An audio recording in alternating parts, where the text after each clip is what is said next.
Bienvenue, chers élèves et chers collègues aussi. Alors, donc aujourd'hui, nous allons vous présenter la structure du texte argumentatif, c'est-à-dire sa composition. Alors, donc, il faut savoir que le texte argumentatif se compose de trois parties. La première partie est l'introduction, la deuxième partie est le développement, tandis que la troisième partie est la conclusion. Alors, maintenant, commençons la première partie qui est l'introduction. Alors, d'ailleurs, introduction vient du verbe introduire, c'est-à-dire commencer, débuter. Alors, donc, dans cette partie, nous allons présenter le sujet traité, c'est-à-dire la thématique. Alors, donc, dans cette partie, nous allons dire de quoi va-t-on parler, c'est-à-dire quel est le sujet traité dans le texte, dans notre texte bien sûr. Après avoir donné ou bien présenté le sujet traité ou bien la thématique, on passe à la thèse. Alors, la thèse est tout simplement l'opinion de l'auteur ou bien l'avis.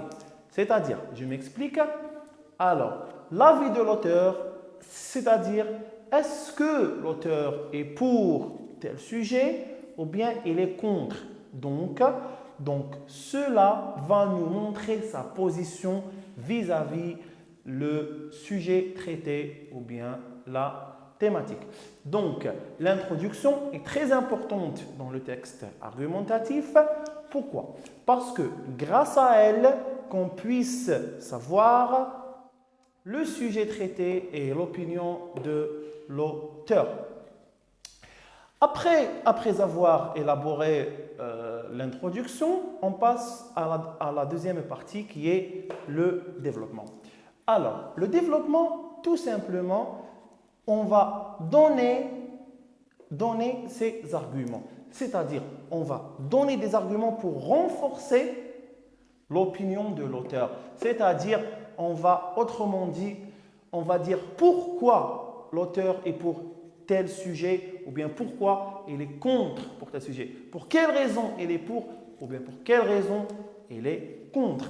Alors, donc, les arguments, nous n'allons pas les mettre d'une façon aléatoire. Non, on doit les organiser bien sûr pour que nos idées soient cohérentes. Alors, donc, on va organiser nos arguments à l'aide des connecteurs d'énumération à l'image de d'abord, ensuite, enfin, par la suite, après, puis, comme aussi on peut utiliser en première position, en deuxième position, en troisième position, en quatrième position, ou bien en premier lieu, en deuxième lieu, en troisième lieu, en quatrième lieu. C'est-à-dire, tout dépend du nombre de nos arguments. Par la suite, nous allons accorder à chaque argument un exemple. C'est-à-dire, donc, nos arguments seront accompagnés par des exemples qui montrent l'utilité de ces exemples. Alors, donc, chaque exemple marche en parallèle avec un argument. Donc, après avoir donné des exemples à nos arguments, on passe au classement de nos arguments. C'est-à-dire, on ne va pas mettre nos arguments dans le texte n'importe comment. C'est-à-dire, donc, nous allons mettre l'argument le plus fort en première position, après le moins fort, jusqu'on arrive à l'argument le plus faible. Alors, pourquoi? Cela va nous aider à mieux défendre notre sujet. D'accord? Va nous aider à mieux expliquer notre position, ou bien, en fait, ce n'est pas la nôtre, c'est bien entendu celle de l'auteur. Donc, après avoir franchi le seuil du développement, on passe à la conclusion. Dans la conclusion, tout simplement, on emploie en conclusion, au final, finalement, vers la fin, toutes ces expressions sont correctes.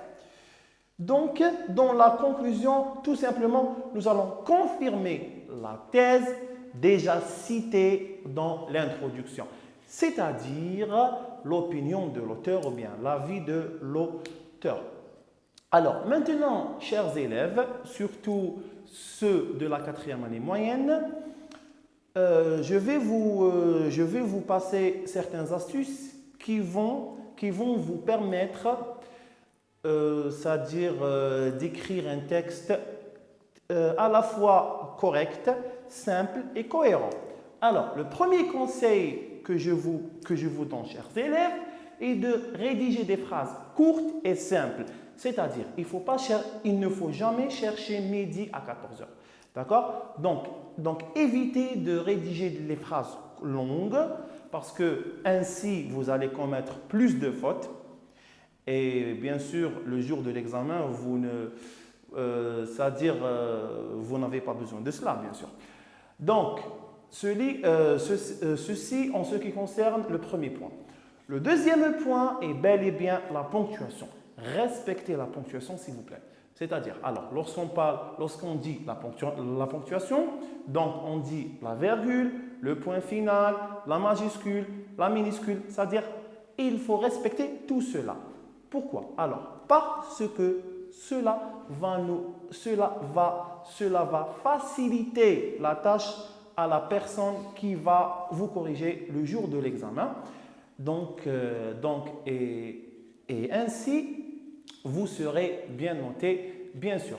Le troisième point qui est aussi si important, il faut veiller sur la cohérence des idées. C'est-à-dire rédiger des idées cohérentes, c'est-à-dire l'une enchaîne l'autre logiquement. D'accord?